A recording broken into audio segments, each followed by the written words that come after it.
कलीसिया के मुतालिक देखते हैं, उस वक्त हालात कुछ और थे, जरूरियात कुछ और थी।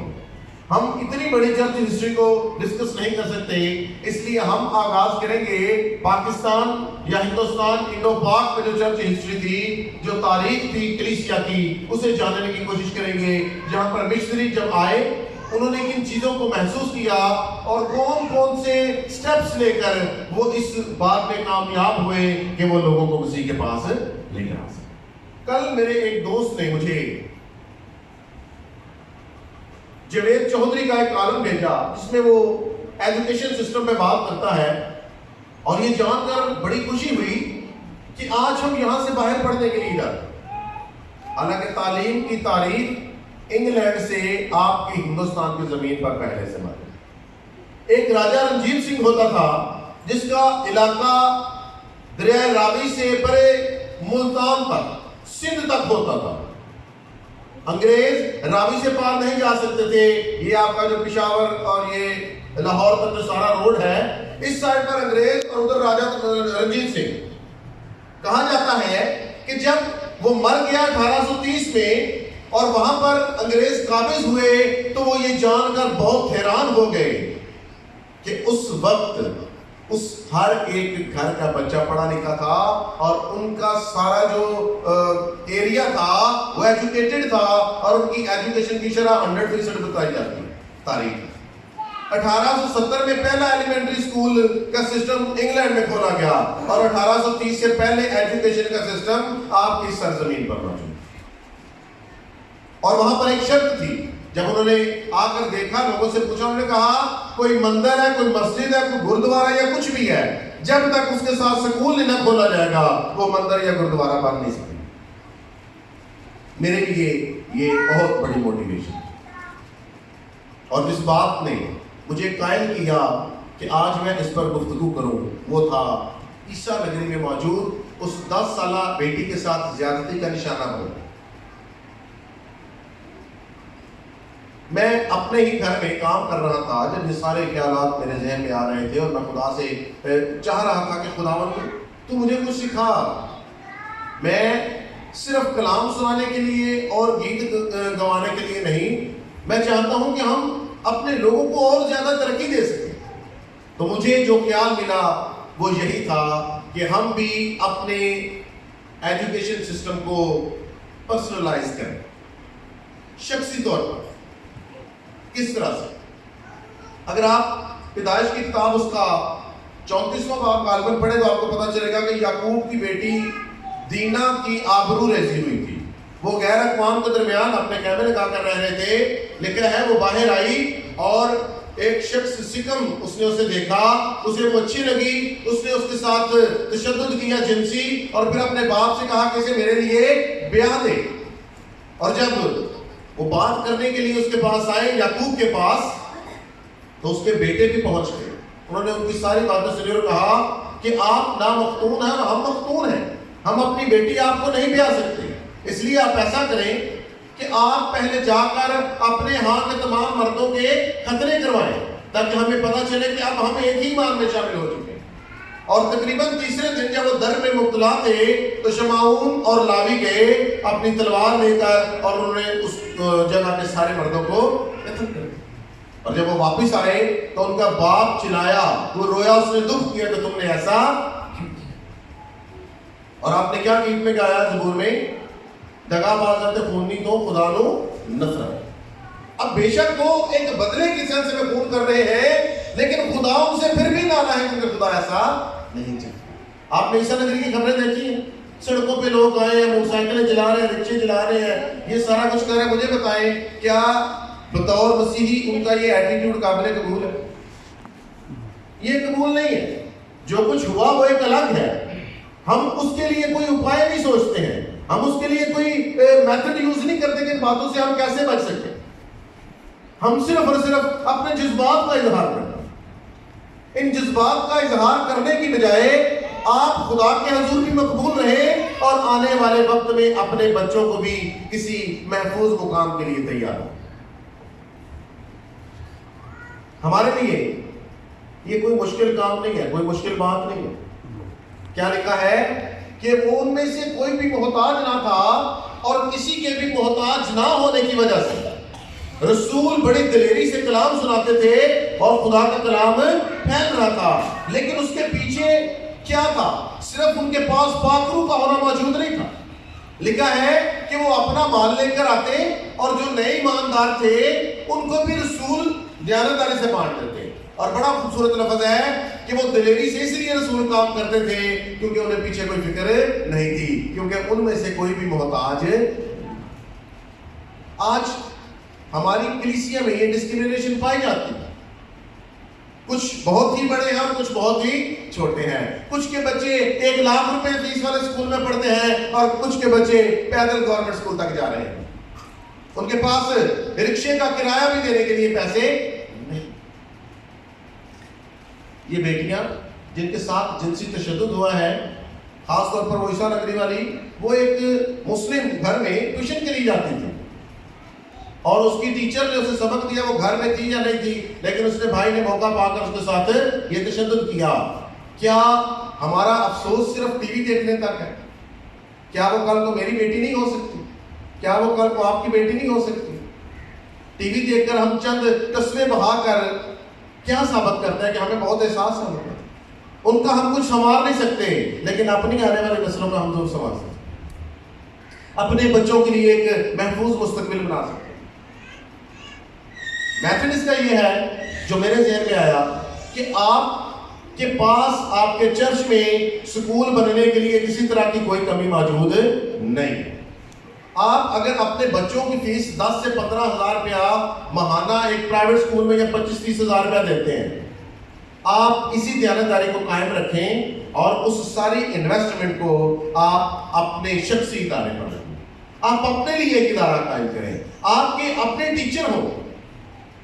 उसमें फवायद ये है कि हमारे पास जो पढ़े लिखे बच्चे हैं, जो बेरोजगार होते हैं, वो वहां पर रोजगार हासिल कर सकते हैं। अगर हम गैर मसीही लोगों को 50-50 हज़ार दे सकते हैं, तो क्या अपने किसी बहन भाई को मिले वो हमारे लिए दुख की बात? हम इन दरिंदा सिर्फ इंसानों के दरमियान रहकर जब तक अक्ल और हिकमत से नहीं चलेंगे, हम बार बार इस तरह के दुख का मुजाहिरा। मेरा दिल इंतहाई बोझिल है इस बात से कि हम किस तरह से खुदावंद को जवाबदेह हो सकते हैं इन बच्चों के लिए, इन पैसों के लिए जो उसने हमें दिए, इन वसाइल के लिए जो उसने हमें दिए। हमारे लिए चर्च हिस्ट्री में ये जानना जरूरी है कि पाकिस्तान में मसीहियत का जो काम हुआ था उसमें सबसे बड़ी 2 रीजंस थी, एक एजुकेशन सिस्टम और दूसरा हॉस्पिटल सिस्टम। उन फॉरेनर्स ने, उन अंग्रेजों ने यहाँ पे आके इन 2 चीजों को मुतारिफ करवाया था, और ये दोनों चीजें हर एक की जरूरत है। जब आपका इंतजाम अच्छा होगा, आपका स्कूल अच्छा होगा, आपके बच्चे अच्छी तालीम हासिल करेंगे। और मैं ये विजन रखता हूँ, खुदा हमें अता करे हमारे बच्चों में से हमारे बच्चे डॉक्टर भी बने। खुदावंद का शुक्र है हमारे पास एक हकीम साहब मौजूद हैं, डॉक्टर साहब मौजूद हैं। इस तरह से आप होम्योपैथिक, एलोपैथिक अपने बच्चों को हर तरह की मेडिकल एजुकेशन से मुतारिफ करवाएं, और आपके अपने शहर में आपके अस्पताल होने चाहिए और आपके अपने स्कूल सिस्टम होने चाहिए। इसका फायदा क्या है? आप लोगों को 1 लाख रुपया की महाना दे, वो इदारा कभी आपका नहीं है, वो उनका है। अगर वही 1 लाख आप 6 महीने तक अपने ही घर में रखते हैं, एक तो वो इदारा आपका लाइफ टाइम के लिए, उनके साथ आप बहस नहीं कर सकते, साढ़ा के सिर भी पाड़ दोगे तो साधा कुछ नहीं कर। हम बिजनेस करते हैं ना, बिजनेस में क्या ढूंढते हैं कि हमें ज्यादा से ज्यादा फायदा मिलना चाहिए।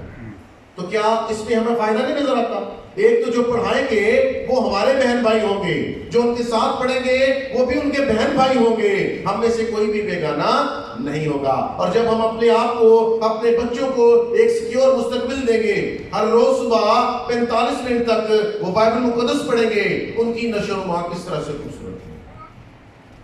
हमारे पास किसी चीज की कमी नहीं है। अगर कमी है तो सिर्फ मोटिवेशन की, अगर कमी है तो सिर्फ हौसले की।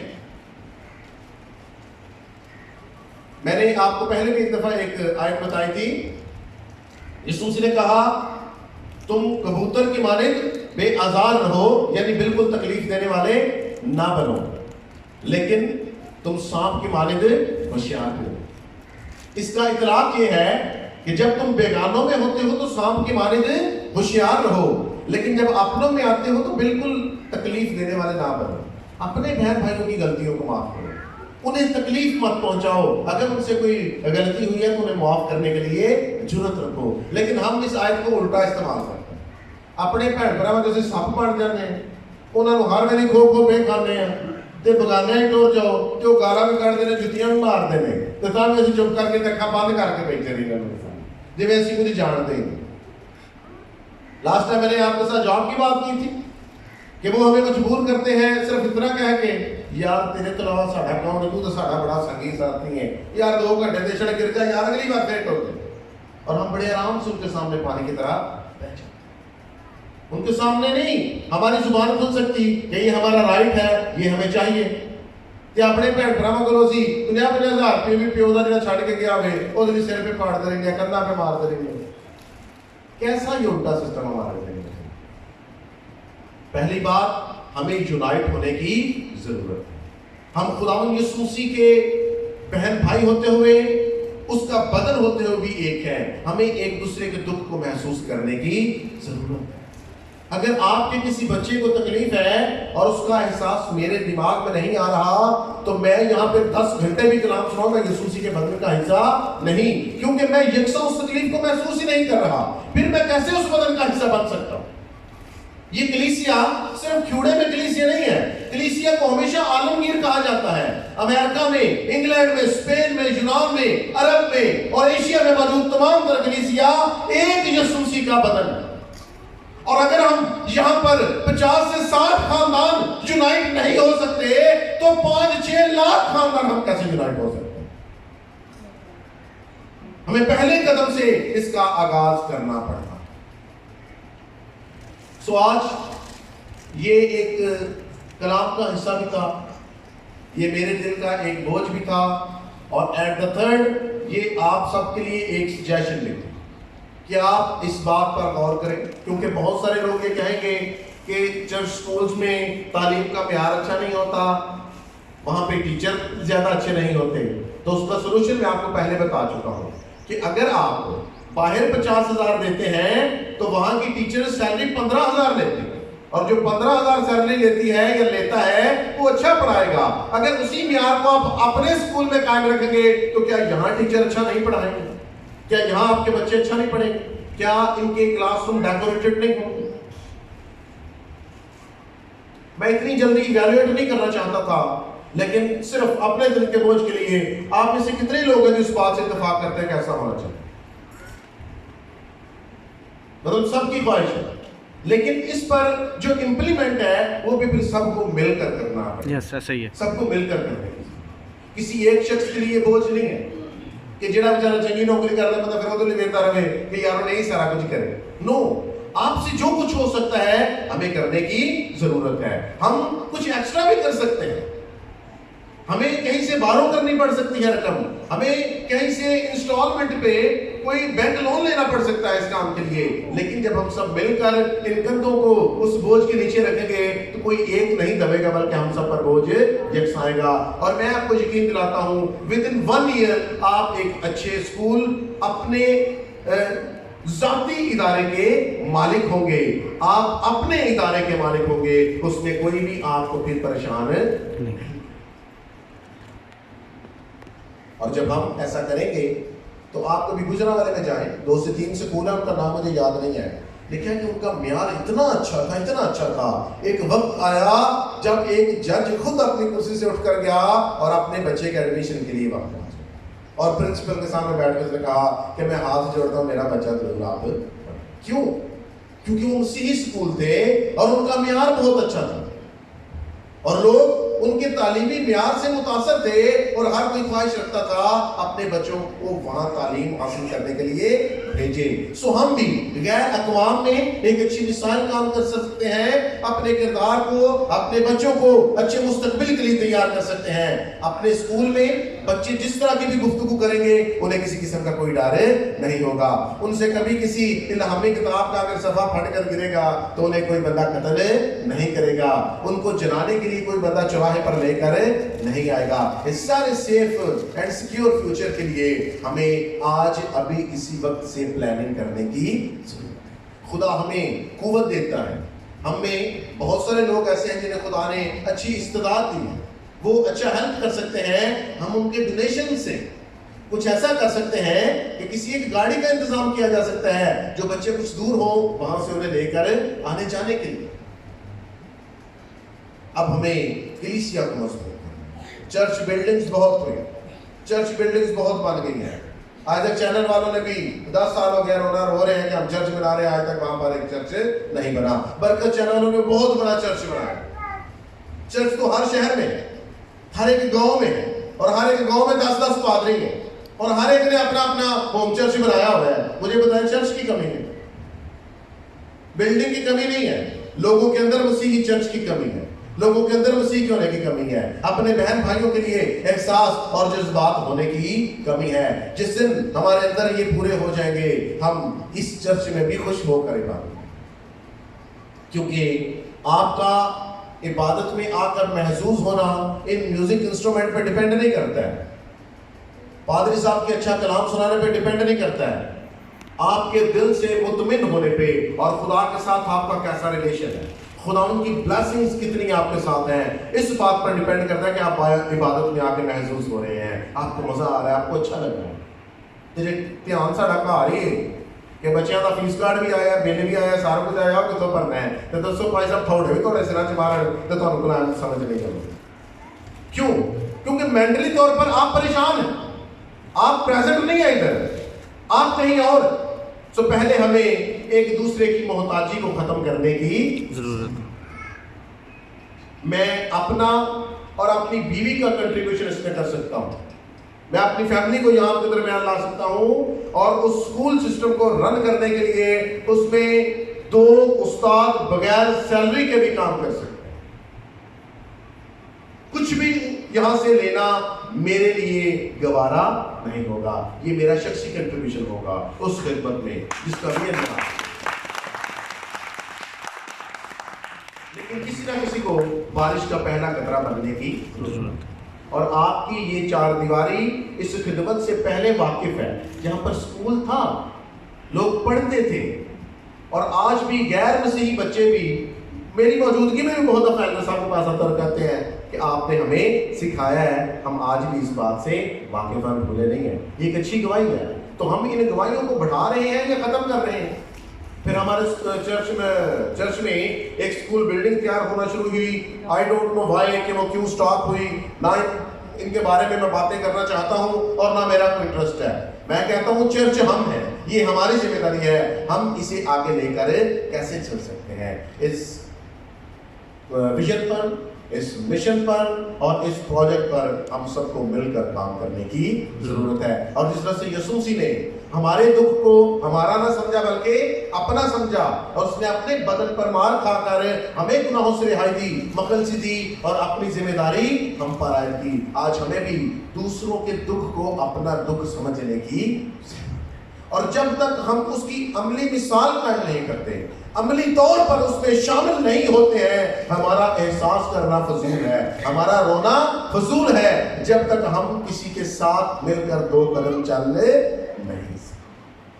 खुदा मुझे और आपको बरकत दे। मेरा ज़हन बिल्कुल ब्लैंक था। ये 2-3 वाक़ये हुए हैं। एक राह वाले कैंट में बेटी थी, उसे बाद में कत्ल कर दिया गया। फिर एक वकील है हाई कोर्ट का लाहौर में, उसकी बेटी को जिनसे तशद्दुद का निशाना बनाया गया, जो हाई कोर्ट का वकील है, वो अपनी बेटी के लिए कुछ नहीं कर सक रहा है। क्यों? क्योंकि हम मिनॉरिटी हैं। अगर हम कुछ कर नहीं सकते तो हमें खुद को सिक्योर करना है, हमें अपने आप को कुछ हद तक महदूद करने की जरूरत है। और इसकी एक सूरत ये भी है कि मसीही लोगों को खुश किया गया और कहा कि हम आपकी वोटिंग लिस्ट को मखलूत करते हैं, आप किसी को भी वोट दे सकते हैं। साढ़े वोट लैंड क्यों ना खोल ले बोए, सानू किसी ने वोट दिता, असि उत्थे सो हमारे जज्बात के साथ बार बार खेला जाता है। हम क्यों लोगों के लिए हाथों से खेले जाते हैं? हम क्यों लोगों के जज्बात का शिकार होते हैं? हमें भी किसी ना किसी टाइम पर समझने की जरूरत है, अक्लमंद होने की जरूरत है, हिकमतमंद होने की जरूरत है। और अब अगर आज का काम आप कल पर डालेंगे तो आप जिंदगी में कभी भी कामयाब नहीं हो सकते। खुदा मुझे और आपको बरकत दे। हम अपनी आंखों को बंद करें और इस बात के लिए, इस मकसद के लिए